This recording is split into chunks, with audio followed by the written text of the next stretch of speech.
Bueno, pues muy buenas noches. Me da muchísimo gusto encontrarme nuevamente con tanto público y sobre todo con mi muy estimado colega Enrique Dussel, con quien hace unos días apenas tuvimos una conversación aquí, que llegó a algunos momentos así como en las peleas de box, de que quedábamos en un clinch. No, estoy exagerando. La verdad es que estuvimos platicando de manera muy amable, aunque nuestros puntos de vista, como habrán podido notar, son muy divergentes. Y a petición de ustedes es que nuevamente comparecemos aquí para continuar este debate, que creo que le faltarán capítulos porque indudablemente se trata de un tema muy importante: el retorno de Marx. Me han pedido que comience y yo quisiera referirme a un par de cosas de entrada. Convenimos en que hablemos 10 minutos cada quien para no extendernos mucho y que sea realmente un diálogo. Quería plantearles un par de cosas. La primera, hay una obra de Marx que es La miseria de la filosofía, que es una burla a Proudhon, que había escrito previamente La filosofía de la miseria. Ahí Marx le critica a Proudhon que se pliegue de alguna forma a una visión religiosa, porque él no está en disposición de aceptar ninguna religión, ni siquiera la religión de la razón. Y este es el punto de quiebre entre ellos, y es una obra poco citada o ya un poco empolvada, pero en ella viene una frase que fue interpretada por un grupo de marxistas que se denominó los economicistas. Esta frase decía una cosa muy sencilla: a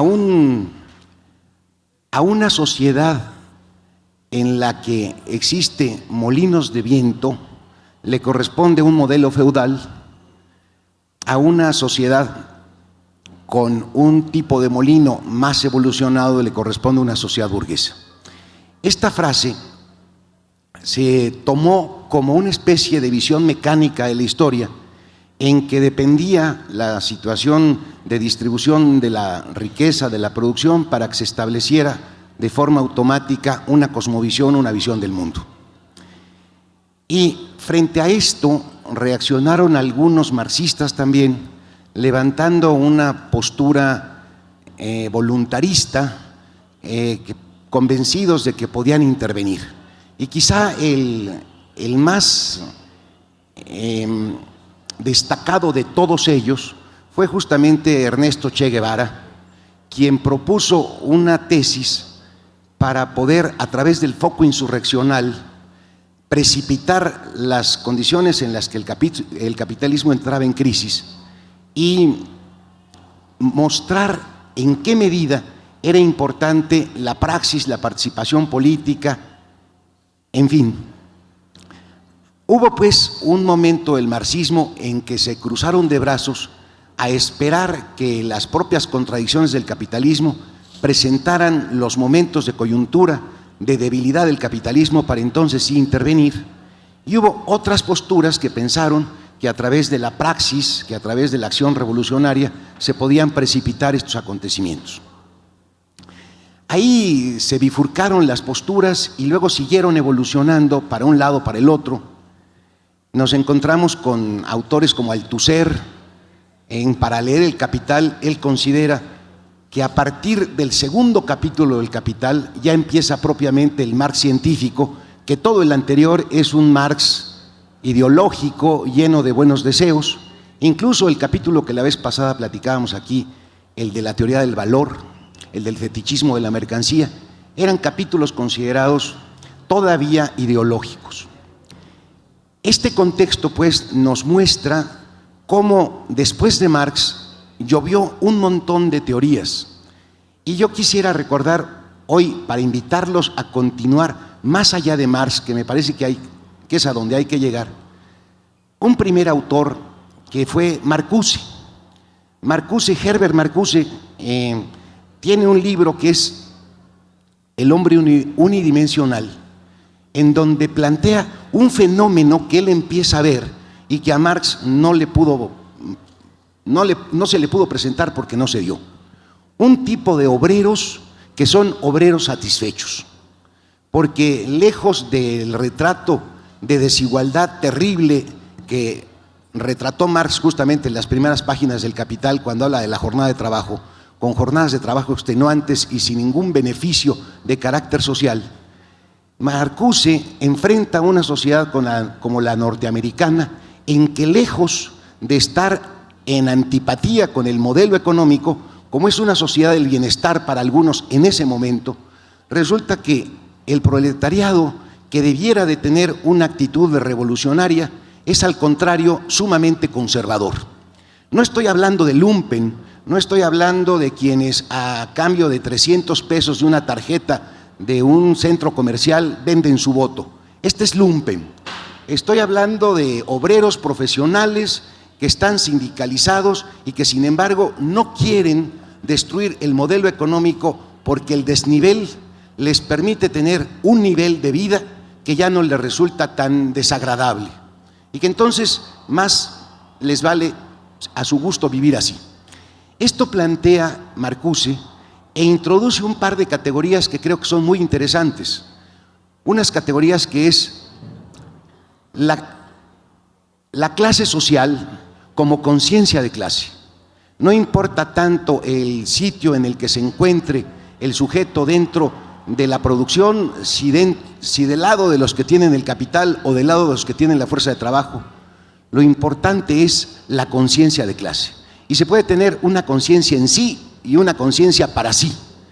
La importante es la conciencia para sí, porque esta es la que descubre que a pesar de poder tener una sociedad de bienestar, de todos modos habría que luchar por otro tipo de valores, por una mejora general en la que no hubiera este escalón en el que se produce plusvalía, aunque la retribución por la plusvalía sea mucha. Les estoy hablando de los años 60. Ahí está Herbert Marcuse como ideólogo del movimiento estudiantil a nivel mundial, y justamente en esta misma plaza, hace 40 y tantos años, yo vociferaba por aquí como muchos de los que tengan mi edad, y acá atrás de nosotros había un sujeto horrendo que llamó a este señor, a Herbert Marcuse, el profeta de la destrucción y el agorero del desastre, lo cual me parecieron unas frases muy bonitas. Herbert Marcuse, sin embargo, pasados los años, se vino a revelar para todos los que alguna vez lo leímos con entusiasmo como un agente de la CIA. Había tenido una participación ahí medio tenebrosa, pero de todos modos sus categorías habían impulsado un poco el renovar el pensamiento marxista y el renovar el pensamiento freudiano, porque su otra obra, que también es fundamental, Eros y civilización, es una nueva repasada al modelo de interpretación de los sueños de Freud. Ahí propone otro tipo de patrones Marcuse. Y sigue lloviendo y lloviendo y lloviendo. Estos ejemplos se los pongo por la necesidad de recordar una sola frase de Jean-Paul Sartre, quien dedicó una de sus dos principales obras, la crítica a la razón dialéctica, justamente a una de las tesis de Marx sobre Feuerbach, a la tercera, la que habla de la libertad. Toda la crítica a la razón dialéctica es una explicación de lo que sostuvo Marx en esa tesis. Y dice en el prólogo algo que quiero recordar: un filósofo no puede ser superado mientras no sean superadas las condiciones que hicieron posible ese pensamiento.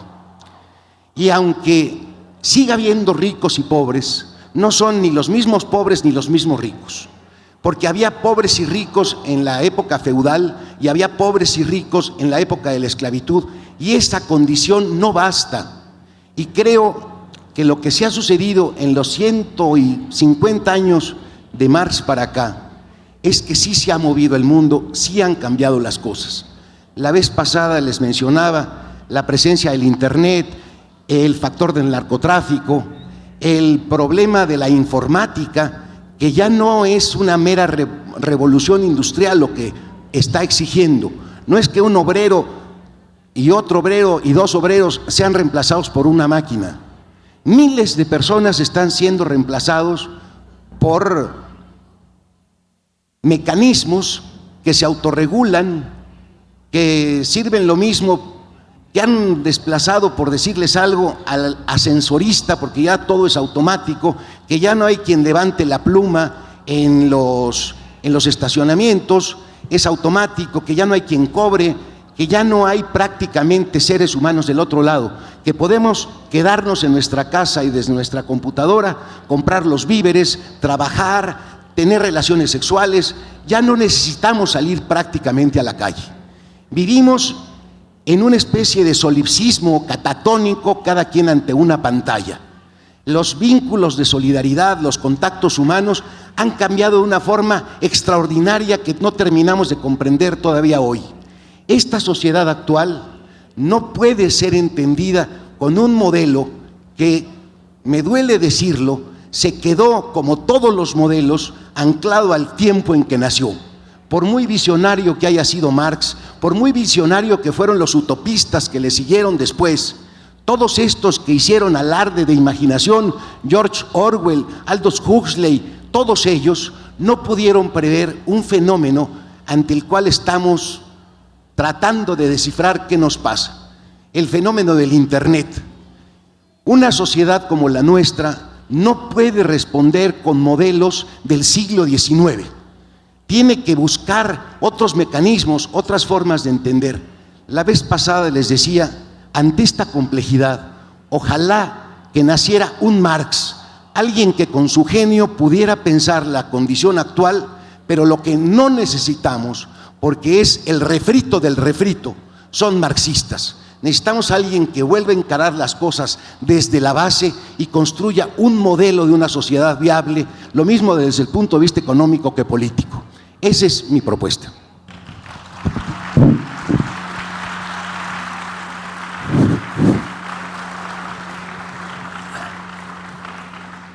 Bueno, comenzando este diálogo, que no ha sido preparado, sino que voy a reaccionar a lo que ha dicho, y he escuchado lo que he estado diciendo, que parte desde el libro muy juvenil de Marx, que se llama La filosofía de la miseria, en el sentido que le cambia el sentido a un libro de Proudhon, que era un economista de la izquierda en la época, que había pensado ese libro, y más entonces le pone la miseria de la filosofía, para mostrar un poco la paradoja. Ahora, habría que saber qué es lo que dijo Proudhon, y por lo general no lo leemos a Proudhon, sino que leemos la respuesta o el uso que Marx hace.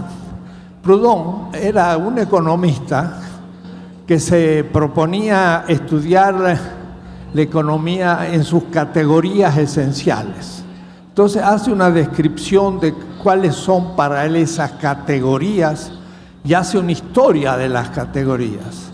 Y Marx le va a hacer una crítica diciendo esas categorías son inexactas y además no hay que hacer la historia, hay que más bien descubrir la lógica de las categorías de la economía. En fin, el tema sería largo para entrar anotando ya la originalidad de Marx, porque lo que le interesaba a Marx no era descripción empírica de lo que es el capital, porque como les decía el otro día, cuando uno reúne un grupo de amigos o en el barrio o un grupo de obreros y le pregunta qué es el capital, la gente empieza a decir capital tiene que ver con un banco, tiene que ver con el dinero, tiene que ver con esto y con aquello, y nunca le acierta a lo que Marx pensaba que era el capital, que es algo más profundo. Y por eso que Marx estudió muchos años el tema. El compañero dice, pues bueno, Marx estudió aquello, pero después ha habido una larga historia, y recuerda dos personajes de esa larga historia. Uno de ellos, Althusser, que fue un pensador en Francia. Da la casualidad que yo estaba en París y a la École Normale Supérieure, que se llama la École Normale, él daba clases y asistí a algunas, lo conocí personalmente. Era un marxista muy especial, para mí había deformado profundamente a Marx, y a tal punto que mi primer trabajo es una crítica al Althusser. Él pensaba que Marx en el año 1845, había hecho un cambio profundo, le llamó la ruptura epistemológica, que Marx había utilizado mucho a Hegel y después de ese año ya no lo utiliza más y empieza realmente a elaborar lo que él hacía.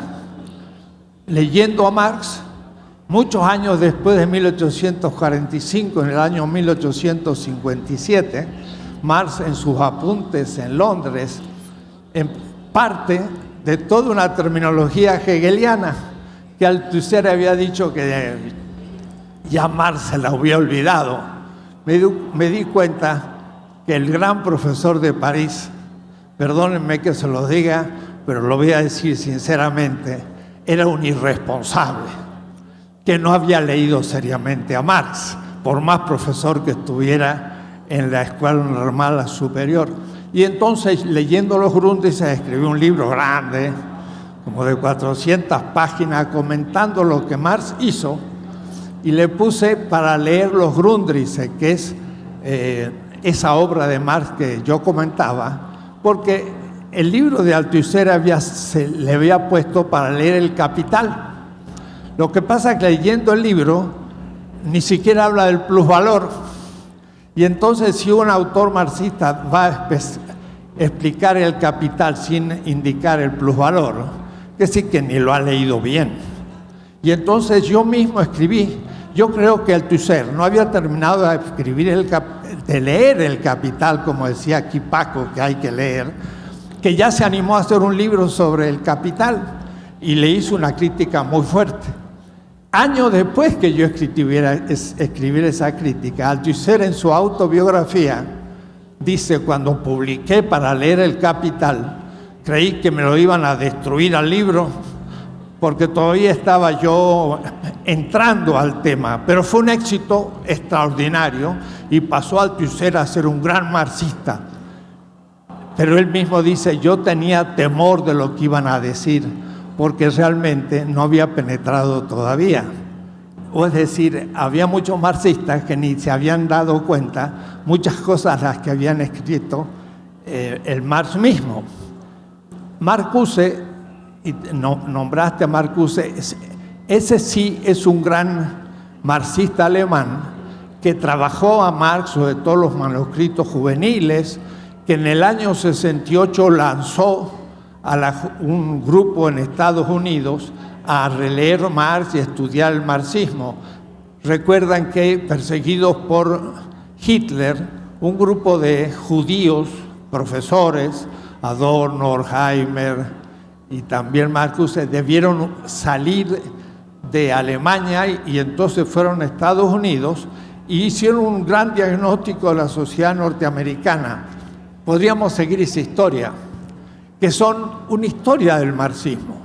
Pero una cosa es la historia del marxismo y otra cosa es tomar a Marx en serio, leyéndolo a él y justamente refiriéndose a nuestra realidad, que es lo que yo he hecho. ¿Y qué pasa? Es verdad, y estoy de acuerdo contigo, que Marx no da la solución a todas las cosas, ni mucho menos. Yo digo, sobre el orgasmo, Marx no dice nada. Hay que leer a Freud, no dice nada. Y tampoco dice sobre la poesía de la que se ha hablado Juan Villoro. Él mismo a los 17 años dijo: ¿seré yo poeta? Y dice: no voy a ser poeta. ¿Y seré yo profesor? Tampoco. Mire lo que dijo: yo elegiré una profesión por la que haré feliz a la mayor cantidad de gente posible. Ese fue el motivo de su profesión. Marx no arregla todas las cosas, pero Marx indica en el nivel estrictamente económico, ni siquiera en el político muchas veces, no en el erótico, ni el artístico, ni muchos otros, en el nivel económico indica qué es el capital. Y algunos de ustedes dirán: bueno, pero es poca cosa. ¡Ja! Estamos viviendo bajo el agobio del capital. Y entonces él hace un diagnóstico preciso sobre ese tema, y yo diría que eso es su aporte a la historia mundial, y va a valer no solo hasta cuando el capitalismo haya desaparecido, sino también va a servir para el sistema futuro que vendrá después del capitalismo, porque da un método de crítica a los sistemas económicos cuando se vuelven dominadores y explotadores del ser humano. Entonces, no hay que generalizar y pensar que Marx da la solución de todas las cosas, de acuerdo, que estamos en una edad cibernética más. Yo diría que lo que nos agobia en serio es algo que Marx ya había previsto, es la extinción de la vida. Y Marx sí lo había visto, y les voy a indicar cómo. Estamos liquidando las condiciones de la reproducción de la vida, y en poco tiempo el aumento de la temperatura, el hueco de ozono, la extinción de las especies, nos va a llevar al suicidio colectivo si no paramos. Y justamente no podemos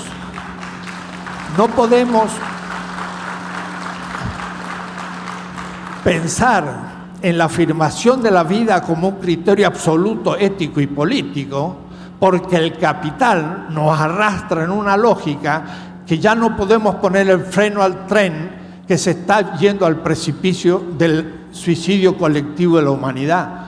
Por eso Walter Benjamin, otro pensador como Marcuse y otros judíos, relacionado a la escuela de Frankfurt, dice: no hay que ahora ponerle más fuego a la locomotora, sino meterle freno. Pero nadie le puede meter el freno a la locomotora del capital. ¿Por qué? Porque si el capital deja de crecer, decimos, el país se ha desarrollado, o es decir, no vende más autos, no vende más mercancías. La China está aumentando en crisis 7% anual. ¿Qué estamos realmente evaluando?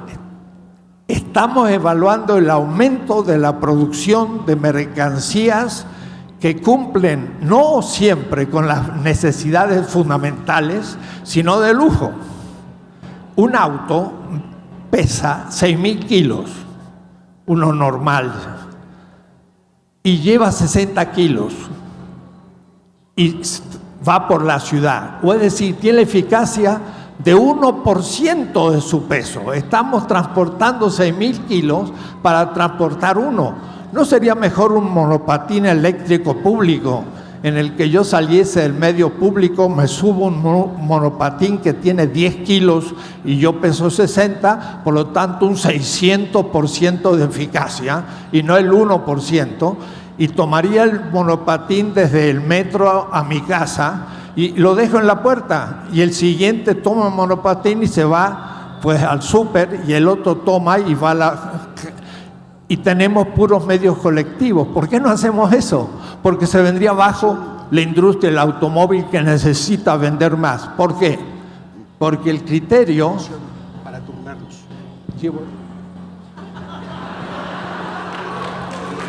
Todavía tengo 5. 15.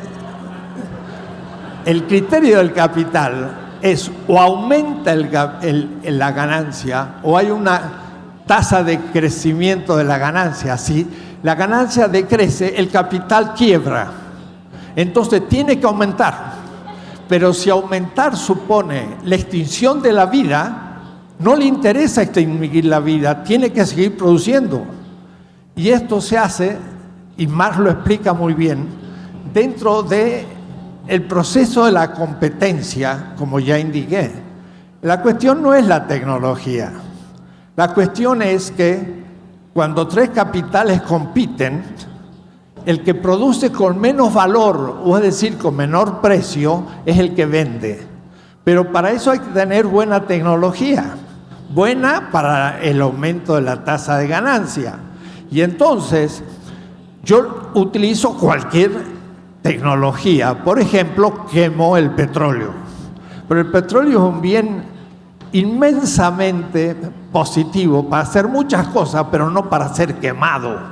Quemado tendría que usar la energía solar, pero si un propietario de una compañía de autos elabora un auto eléctrico, necesita 50 años para desarrollarlo, allá al comienzo de la industria automotriz en 1910.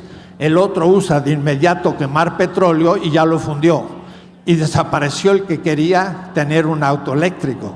Es decir, la competencia exige a corto plazo producir un bien con menor valor, sea cual sea la tecnología que uso. Eso indica que el problema ecológico no es la mala tecnología, sino el criterio de interiorizar, de subsumir la tecnología en el proceso de producción. Y el criterio es aumento de la tasa de ganancia y no la vida humana. Eso es definitivo. El capital nos lleva al suicidio colectivo o cambiamos sistema económico. Y eso lo dice Marx. Dice, el capital mata a dos cosas. Primero, al obrero porque es pobre, es la humanidad. Y segundo, la naturaleza, porque produce justamente efectos negativos. O es decir, destruye todo, la naturaleza del ser humano. Y es el capital el que lo destruye. Entonces, a nivel económico es donde Marx tiene absoluta actualidad. El nivel político, menos. No hizo 3 tomos ni pensó una gran política, no lo logró. No hizo una estética, no hizo una erótica, como Freud, no hizo una poética, no hizo muchas cosas. Hizo solo una economía esencial. No hay que pedirle más de lo que él hizo, pero hizo algo que hoy es la salvación de la humanidad o el fin de la humanidad, porque el capital nos lleva a la destrucción. Necesitamos, para tener el modelo norteamericano en toda la humanidad, la energía de 5 planetas Tierra. Y ahora los chinos empiezan a desarrollarse. Y ahora 200 millones de chinos ya tienen autos como los norteamericanos. Y cuando los 1.300 millones chinos tengan autos como los norteamericanos y los 1.000 millones de hindúes, la Tierra se terminó. Nos morimos todos. ¿Cómo lo paramos? Marx dice, ahí está el problema. Y es la esencia del capital. Entonces, ese es el mar que queda, no todas las demás cosas. Entonces, yo no quiero decir que sea el único pensador crítico ni que tiene todas las soluciones. Lo que quiero indicar que tiene la solución al nivel económico, en donde nos aprieta ahí el zapato y determina muchos otros fenómenos, porque es nada menos que la afirmación o negación de la vida humana. El capital no dice, tengo dinero y lo voy a emplear para afirmar la vida humana, sino que dice, tengo dinero y lo voy a invertir para sacar más interés. Si produzco armas, no hay problema, voy a tener el 7%. Si produzco bombas, no es problema, voy a tener el 8%. Si hago un maíz transgénico que va a llevar a los campesinos a la bancarrota, no me importa, voy a tener 5% de aumento de la tasa de ganancia. ¿Cómo sería una economía humana? Sería, ¿qué es lo que más beneficia a la vida humana? Y entonces ahí debería invertir. Nadie lo hace. Y los políticos están lejos de tener ese criterio. Por eso entonces yo creo que hay que leer Marx mismo, no solo a los marxistas, y darse cuenta a su nivel bien limitado, pero fundamental, su actualidad. Seguir.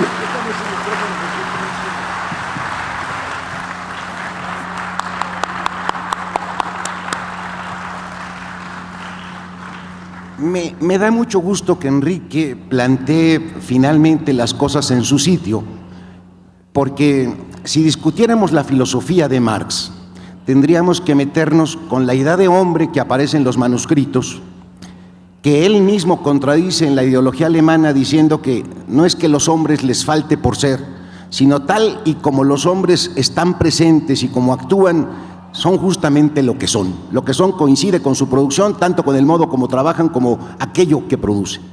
En los manuscritos había una idea de un hombre que no se cumplía y por eso estaba enajenado. 2 años después, en la ideología alemana, el hombre ya está como lo que es, un fenómeno que se aparece.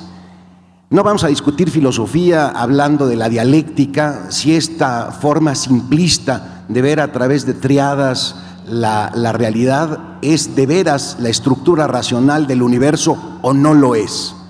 Por fin, Enrique pone las cosas en su sitio, en el nivel económico. Y retomo los términos marxistas. Justamente en el capítulo que tanto he aludido, el primero del Capital, él hace una distinción entre el valor de uso y el valor de cambio. Como el capitalismo está interesado en el valor de cambio, porque lo que le interesa es incrementar el capital, se vienen todos los sistemas de explotación posibles y se les olvida que finalmente la producción humana es para el servicio de los demás. Y la cuestión es, ¿cómo se lleva a la práctica esto? Todo el siglo XIX está lleno de socialistas que fueron considerados utópicos. Uno de ellos era el propio Engels, que desmanteló sus empresas, se las dio a sus empleados para que pudieran tener una mejor forma de vivir. Y había muchos que pensaban que a través de los buenos consejos se podía mostrarle al capitalista que no tendría por qué ser tan maldito a la hora de explotar, que podría crear unas condiciones mejores. Está plagado de buenos deseos, de modelos de sociedades. Vean ustedes, Graco-Babeuf propone unidades societarias con no más de 10,000 personas para que todos nos conozcamos y vivamos muy felices. ¿Qué es lo que hace la gran diferencia de Marx? Pues que trata de explicar cómo funciona el capitalismo para encontrar los momentos de debilidad del capitalismo y ahí incidir con una vanguardia proletaria que haga la revolución. No se trata solamente de comprender cómo funciona el sistema capitalista, se trata de tomar el poder. ¿Por qué? Porque solamente a través de una economía planificada por el Estado, no una economía que sea el resultado de todos los capitalistas que producen para su beneficio, sino una economía que el Estado determine, es como se puede efectivamente producir para que se pueda repartir la riqueza y se viva en paz. Este fenómeno histórico se dio. Tenemos la revolución socialista de la URSS, tenemos un montón de revoluciones, tenemos la revolución cubana, tenemos muchas revoluciones en las que finalmente el poder se tomó para que el Estado tomara las riendas de la economía, para que ya no nos estuviera regulando el valor de cambio, sino el valor de uso. Como bien decía Enrique, no se trata de producir pan, porque si se produce pan, la ganancia es menor que si se producen armas. Y entonces yo produzco armas porque tengo una mayor plusvalía, porque no hay mejor mercancía que la mercancía bélica. En el momento en el que se usa se tiene que reponer. Todos los otros bienes que se producen pueden tener una determinada duración. Al capitalista salvaje le interesa producir medios que inmediatamente reactiven el mercado. ¿Cómo se puede contener esa voracidad del capital? Simplemente cuando el Estado se haga cargo de la economía de un país. Tenemos los ejemplos históricos y tenemos también el terrible fracaso de esos modelos históricos. La Unión Soviética, todavía en la época de Lenin, cuando Lenin en El Estado y la Revolución, este maravilloso libro que salió incluso de las imprentas de la Unión Soviética y que uno tenía que conseguir a través de la editorial china, porque ya no lo publicaban ahí, ¿qué es lo que decía? Decía que se había tomado el poder justamente para poder conducir la economía, nada más que había que tener un cuidado con la casta dominante. Y esa casta tendría, primero, que simplificarse el manejo del Estado para que cualquier sujeto que estuviera alfabetizado pudiera estar a cargo del Estado. Segundo, que el salario que recibieran los gobernantes fuera igual que el salario que recibieran los obreros, para que no hubiera estas ganas de quedarse ahí.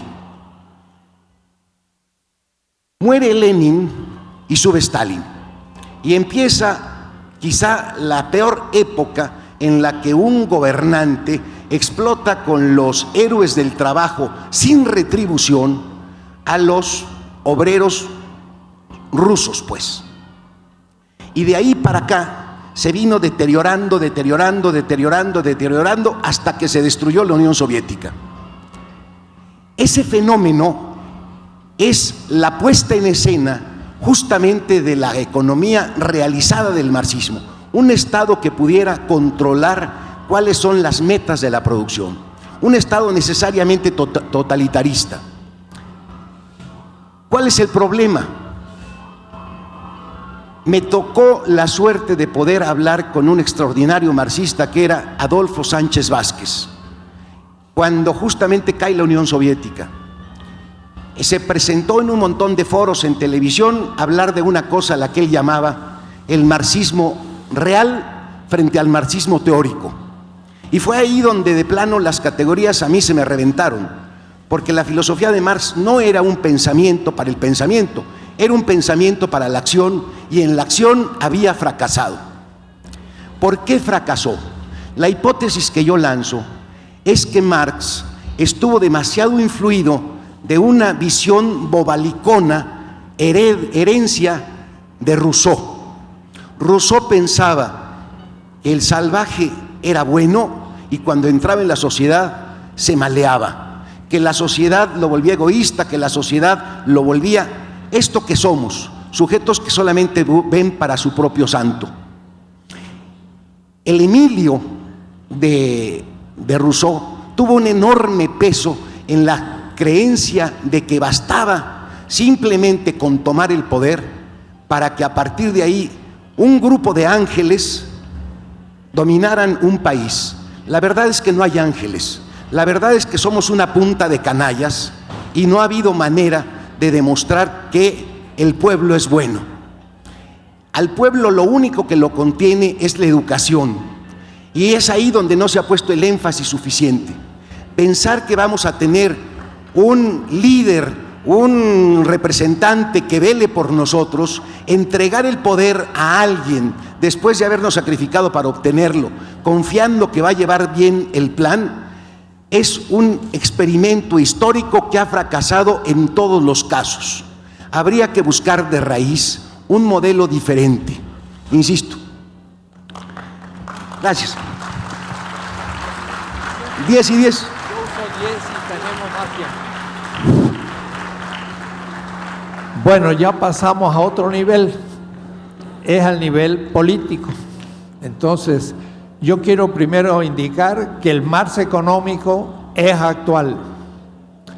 Vamos a pasar al nivel político. Mesaros, que es un gran pensador marxista viviente, obras monumentales, dice: Marx no escribió 3 tomos sobre el Estado, sino sobre el capital. O es decir, su política quedó al nivel de artículos circunstanciales y nunca de un tratado como escribió la economía.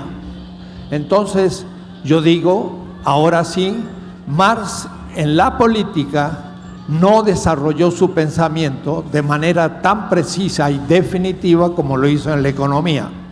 Y entonces hay que tomar mucho cuidado, porque su experiencia política fue mínima en el sentido de que ni siquiera fundó la Internacional de los Trabajadores Sindicalistas. En Londres lo invitaron, la Internacional ya fundada, un día que asistiera a las reuniones. Y él estaba en 1864 ya trabajando intensamente en la tercera redacción del tercer tomo del Capital. Y se sentó ahí con todos los obreros a escuchar lo que hablaban. Yo diría, se sentó en el fondo a ver qué pasaba. No fundó la Internacional. y hablaban sobre que tenían que luchar por el aumento del salario y el salario y el salario.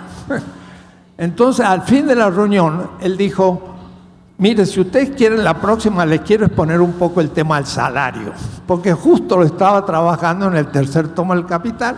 Dijeron: bueno, bravo, hable. Entonces, por primera vez en la internacional, él dio una conferencia sobre el salario, el capital y el plusvalor. Una clase explicándoles, diciendo: miren, ustedes pueden tener aumento de salario y el capital, sin embargo, sacarle más plusvalor y también sacar más ganancia. O es decir, con aumento de salario no vamos a terminar nunca el capital. Y entonces los obreros dijeron: ¿qué pasó? Explíquenos lo que es el capital. Y ahí empezó Marx a hablar. Y entonces por eso tuvo una gran experiencia, unos años, del 64 al 72, 6 años, que se puso a dirigir la Internacional, escribiendo a los sindicatos y todo, una experiencia sindical, obrera, no propiamente política desde el Estado. En el año 72, mire lo que pasó.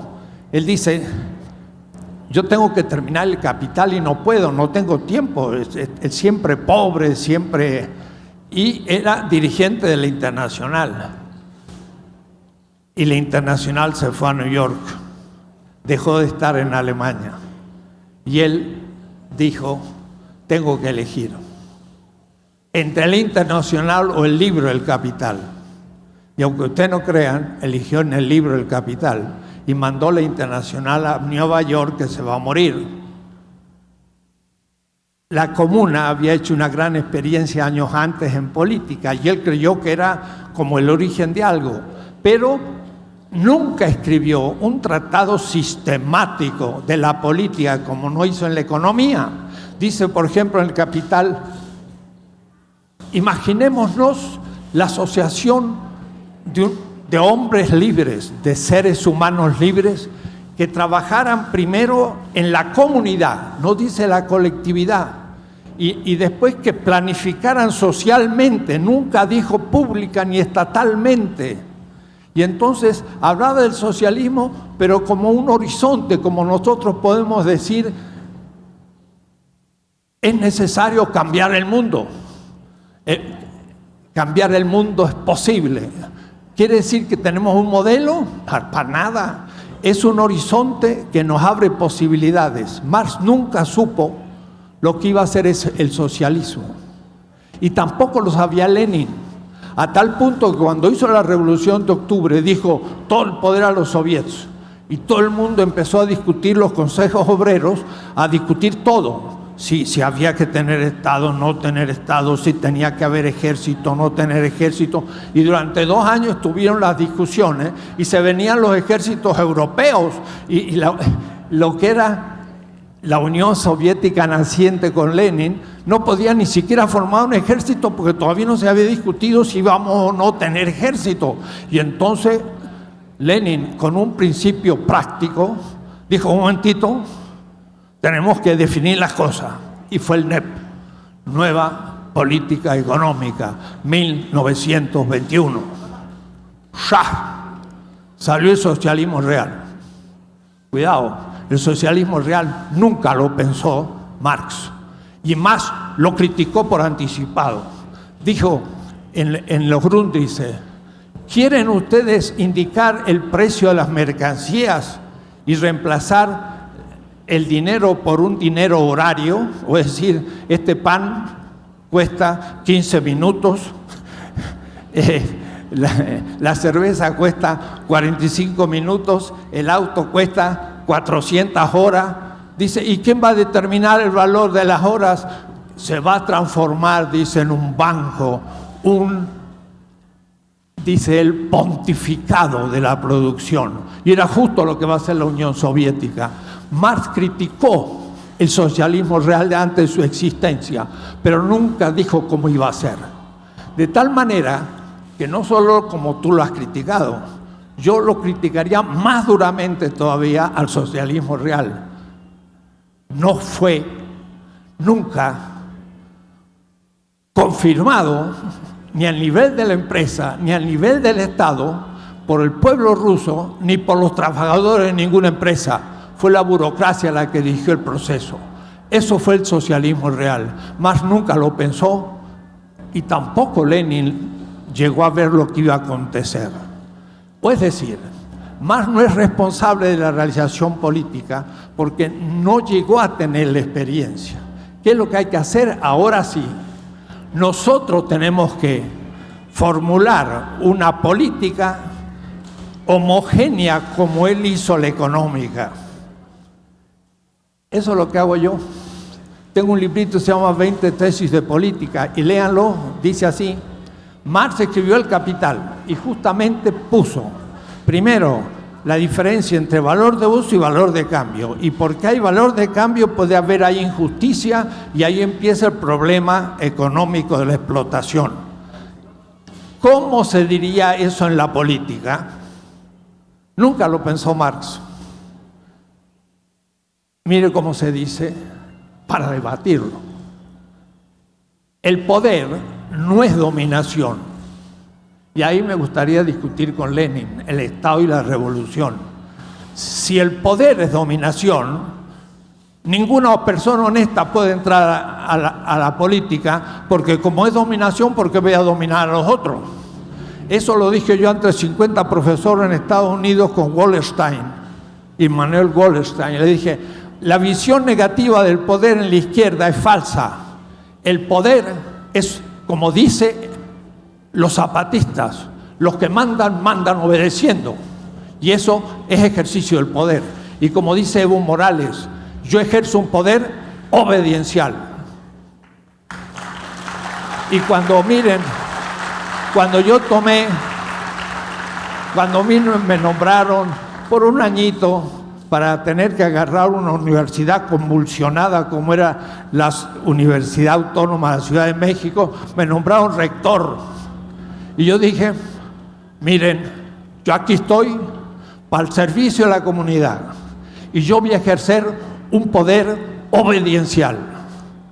Y desde las trabajadoras hasta los empleados, estudiantes y profesores tenían en mí las puertas abiertas, no hubo ningún conflicto, solucionamos todo por consenso y se arregló la universidad. ¿Por qué? Porque el poder tiene como única sede al pueblo y no al Estado. Y por lo tanto, es positivo porque el que asume la representación, que no es el poder, ejerce el poder delegadamente dado por el pueblo para su servicio y por lo tanto es obediencial. Y entonces no es dominación como lo pensaba Lenin en El hombre y el Estado. Lenin se alejó de Marx y tenemos que discutir esas cosas. Tenemos que hacer una doctrina política como El Capital de Marx en el Estado, que Marx nunca escribió. Entonces ahí sí que hay que innovar. Miren, un ejemplo nuestro, hoy en el diario. En los Altos de Guerrero, la comunidad, el pueblo, elige defenderse de la droga y de la criminalidad organizando autodefensa policial. Eso lo hacen por soberanía, pero viene el gobernador y viene el presidente municipal y la policía oficial y dicen, en nombre de la soberanía del Estado los meto presos a las autodefensas. ¿Cómo? Si el pueblo es el soberano, no el Estado. La policía que viene en nombre del gobernador de Guerrero tiene menos autoridad que la elegida directamente por democracia directa por el pueblo, que es la única sede del poder. Eso es empezar a aplicar a Marx en política. Entonces, tenemos que inventar una política dentro de la lógica. No, pero no llevo 10 minutos. Bueno, 12, te doy 2 después. Entonces, ahí coincidimos. En la política sí hay que innovar.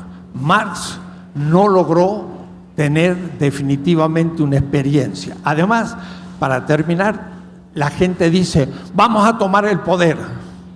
No se puede tomar. El único que tiene el poder es el pueblo. Lo pueden debilitar o aumentar, pero el Estado no tiene el poder, ejerce delegadamente el poder. El presidente, los diputados, los gobernadores, los militares, la policía son obedientes al pueblo y no ejercen el poder en su nombre, sino en el nombre del pueblo que les ha delegado el poder. Es una política, exacto como Marx la pensaba en la economía, pero él no pudo decir eso porque nunca ejerció el poder, ni tuvo un partido político. Cuidado, el manifiesto del Partido Comunista no es de un partido político. El Partido Comunista era un grupo de opinión dentro de los sindicatos obreros. Y entonces el manifiesto es para dar orientaciones a un grupo de obreros dentro de las trade unions, no de un partido político. Marx no formó parte de un partido y habría que entonces discutir la política en coherencia con lo que inició el Capital. Ahora sí hay que innovar, porque Marx no tuvo la experiencia, pero la crítica al Capital la dijo una vez y para siempre.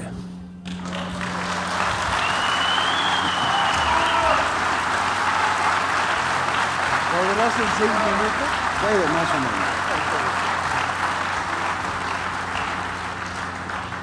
Creo que a Enrique se le anda olvidando un librito que es el 18 Brumario. El 18 Brumario, donde se recupera la experiencia justamente de la Comuna y de donde se inspira justamente Lenin para armar el Estado y la Revolución y para armar su plan político. Y creo que también a Enrique le pasa lo mismo que a Marx. Cree, no sé si estoy haciendo psicoanálisis, pero creo que cree en la bondad innata del pueblo. Creo que tiene la misma idea del salvaje feliz. Esto no lo puedo rebatir porque justamente estoy en una plaza. Y en una plaza estamos todos, pero sí les quiero sugerir algunos detalles. La manera como son manipulables las personas y que se va a nivel estadístico. Eso es algo que hay que tener en cuenta. No se puede porque no salimos de la nada, no venimos desde el vacío. Venimos desde un mundo que ya nos ha troquelado ciertos valores y que nos los sigue remachando día con día. Y pensar que basta simplemente con devolverle el poder al pueblo sería un verdadero aquelarre. Esto es una visión que creo está en la base que perjudicó al realismo real, al realismo de la Unión Soviética, al realismo de Cuba, al socialismo de todos estos lugares. Yo quisiera, para terminar, mencionar a una autora que tuvo una relación sentimental con Heidegger, fue su novia, Hannah Arendt, y quisiera arrancar de más atrás de Heidegger, justamente porque fue Heidegger quien tuvo en sus manos el manuscrito de los manuscritos económico-filosóficos del 44. El editor era alumno de Heidegger y leyó Heidegger esto, y no olvidemos que Heidegger fue alumno de Husserl y uno de los alumnos más destacados de la generación anterior fue George Lukács, que en un libro maravilloso que es La metafísica de la tragedia, hace una formulación muy parecida a la que luego hace Heidegger. Menciono los manuscritos porque están como triangulados con Heidegger por alguna razón y porque de ahí se lanzó toda una serie de pensadores marxistas, entre los más destacados Karel Kosik, con la dialéctica de lo concreto. Es un híbrido entre Heidegger y Marx, Karel Kosik. Y finalmente llego a su novia, a Hannah Arendt, que ha metido en la orden del día del pensamiento el concepto de la banalidad del mal. Nos hemos ido acostumbrando a una serie de cosas injustas, sin darnos cuenta de que todos somos corresponsables. Y Hannah Arendt hace una analogía justamente con lo que pasó en la época del nazismo. Todos estaban relativamente conscientes de lo que sucedía, pero con su mutismo, su inactividad, contribuían a que se tomaran decisiones que seguramente, si se les hubiera preguntado, no las habrían respaldado. Lo más monstruoso de esta sociedad en la que estamos hoy es que no aceptamos el estado que tenemos y sin embargo todos contribuimos pacíficamente a él. En lo que hemos estado viendo es el crecimiento de los pobres de manera exponencial. Eran 50 millones, son 53, serán 58, serán 120 cuando lleguemos a 120. Y hay un libro que quisiera recomendarles justamente inspirado en Hannah Arendt, y este trata de manera directa el asunto de la banalización de la injusticia social. El autor es Christopher de Jurs.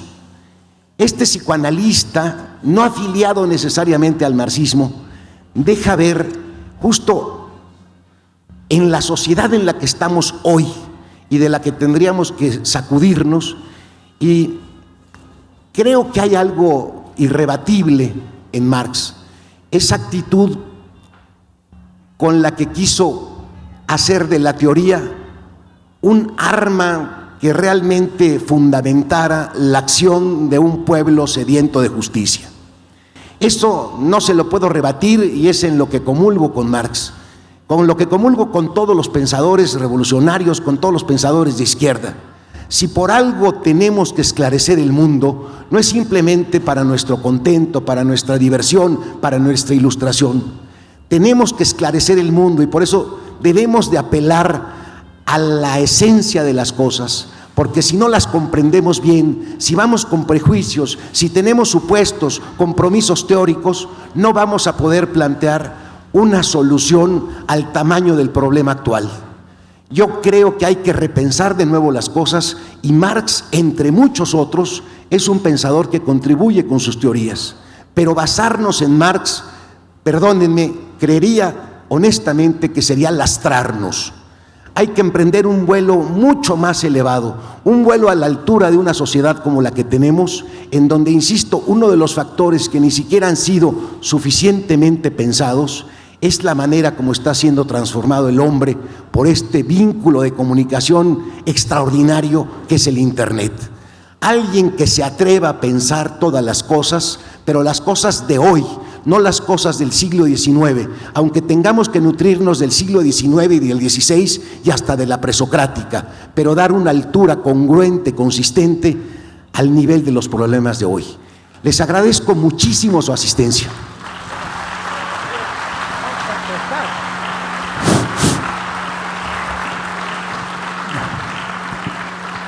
Justamente me gustaría partir del fin. Este mundo de las comunicaciones casi instantáneas en el tiempo es una enorme posibilidad, primero, de alienación, porque nos domina, porque los mismos causas y la lógica está hecho en inglés y está organizado en Estados Unidos y los países más desarrollados, de tal manera que al usarlo sin darnos cuenta empezamos ya a digerir una cultura y una manera de tratar las cosas, sutil pero fundamental. Eso es lo negativo. Pero lo positivo es que está subiendo en todo el mundo el nivel de las grandes masas. El último campesino ya empieza a tener celular. Y hasta en África. Y entonces, en África digo, y qué decir en la China, y en México también. O es decir, este instrumento va a ser justamente que el pueblo tenga mucho más conocimiento de lo que acontece y va a ser más difícil mentirle, confundirlo, porque eso es el fetichismo. El fetichismo de Marx, no crean que es un término teológico. El fetichismo indica para Marx que lo que aparece no es el fondo de las cosas que no se ve, que está detrás. y la gente empieza a descubrir, de tal manera que una democracia directa a nivel del barrio, de la pequeña aldea, es posible que nos reunamos en cada barrio de México, 1.600 consejos de vecinos. Eso es posible, la democracia directa a ese nivel. Después, los caracoles de los zapatistas supone una coordinación. En la Constitución bolivariana de Venezuela se organiza después esa primer democracia directa a nivel de la comuna, y no se reemplaza la representación. El representante sigue existiendo, pero el pueblo institucionaliza la participación y puede evaluar al representante día por día, y lo puede también destituir en el ejercicio de su poder, desde el presidente al diputado, al gobernador o al delegado de una delegación en medio de su mandato.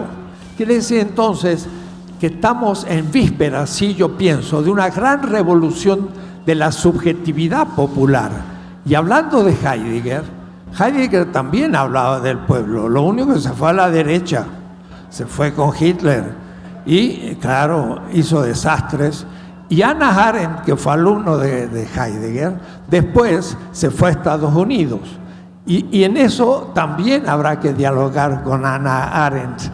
Ella tiene un libro que se llama On Revolution, sobre la revolución. Y entonces dice, en Estados Unidos hubo una revolución realmente de la libertad, porque la política no se confundió con lo social.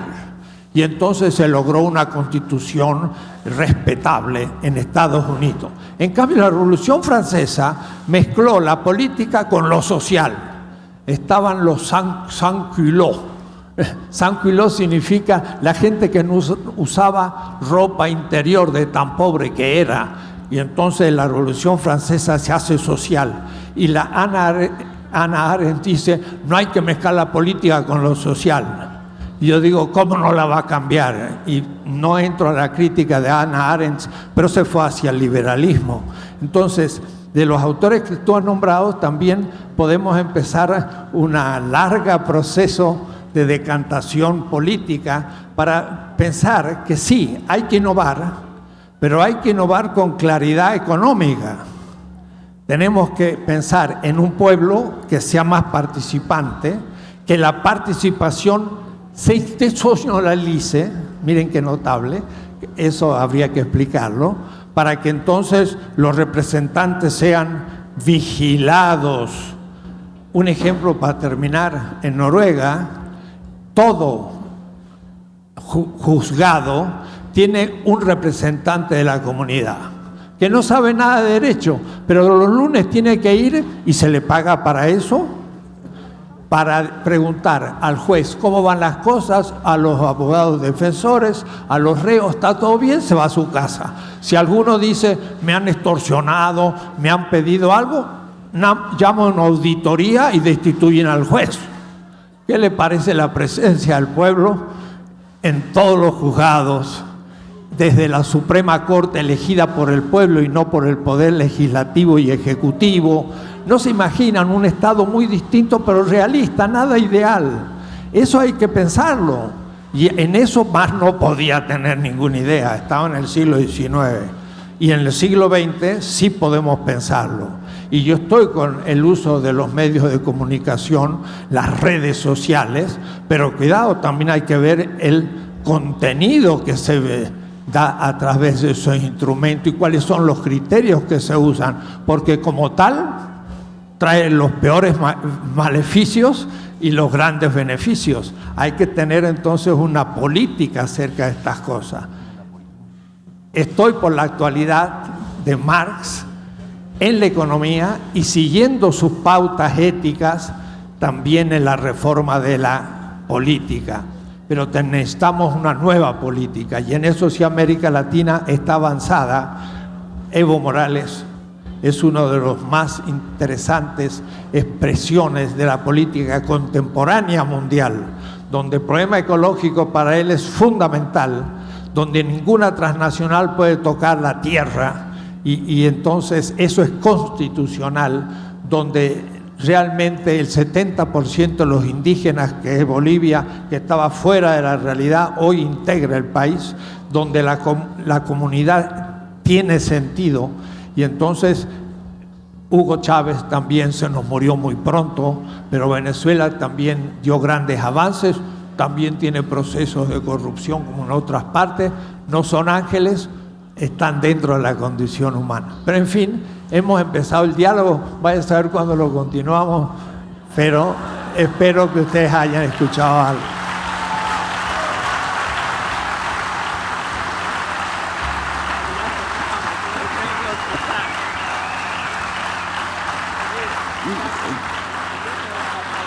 Quisiera nada más repetir por razones dialécticas un aforismo de Marx con el que comencé.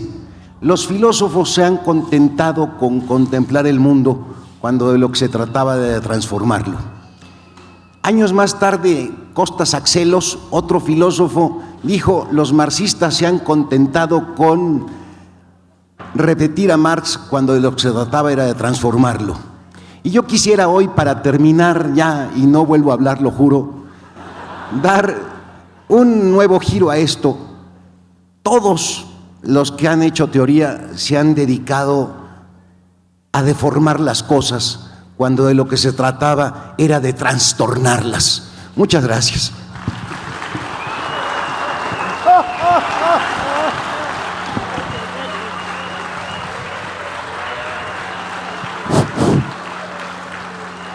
Bueno, yo quiero citar la tesis sobre Feuerbach.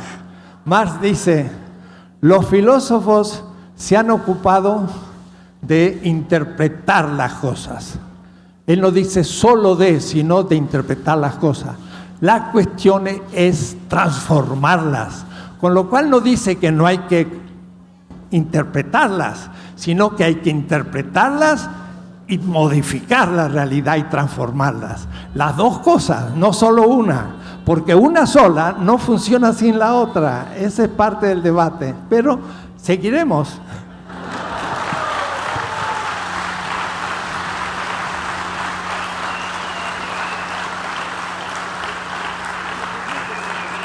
La izquierda de este país necesita este tipo de debates como el PAN. Hemos estado sumidos en la pobreza del debate teórico durante los últimos 25 años.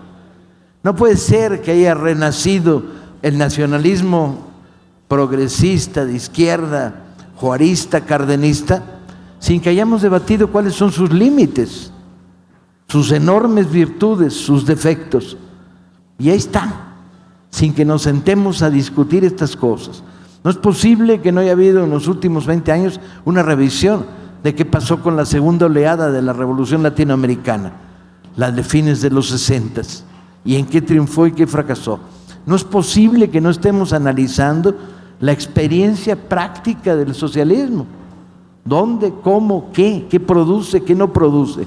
No es posible que sigamos sin abrir a nivel amplio, generalizable, una reflexión que nos permita algo en lo que todos estamos de acuerdo. Si tiene sentido vivir en este mundo, es para cambiarlo. Esto es para vivir, esto es para leer en libertad. Aquí termina la Feria del Zócalo. No termina el debate, nos veremos en las próximas semanas y meses en nuevas ferias, en Azcapotzalco, en Nezahualcóyotl, en la Alameda, en la UACM, en la universidad. Y seguiremos regalando libros, fomentando la lectura, consiguiendo libros baratos, y seguiremos pensando que los debates fraternales como este, ¿sí?, en los cuales las discrepancias hasta son interesantes y no obligan a tomar partido, sino a repensar, son la sal de la tierra. Muchas gracias a Enrique Dussel, muchas gracias a Óscar de la Borbolla. Y cerramos la feria. La va a cerrar un grupo de compañeros durante 5 minutos con una batucada.